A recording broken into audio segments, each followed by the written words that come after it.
নবীকে দেখলো, কালেমা পড়ে না। আর অন্যদিকে 27 বছরের একটা যুবক তরবারি নিয়ে দৌড়ায় নবীকে জবাই করবে। কয় বছরের? রহমতের নবীকে জবাই করার জন্য তরবারি নিয়ে দৌড়ায় 27 বছরের যুবক।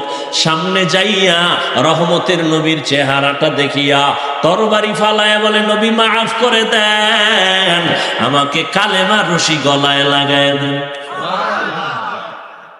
নবীজি কয়, ওমর হাতটা বাড়াও। রহমতের নবীর হাতের সাথে যখন হাত লাগায় দিছে, ওমরের ভেতর এক চান্সে পাওয়ার বেড়ে গেছে।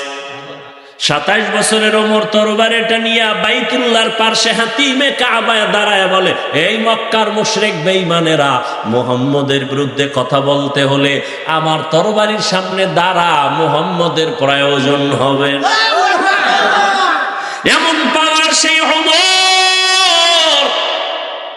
আল্লাহ তাআলা এমন পাওয়ার ওমরের দান করেছেন, ওমর এখন যেই পথ দিয়া চলে শয়তান দেখলেই দৌড়।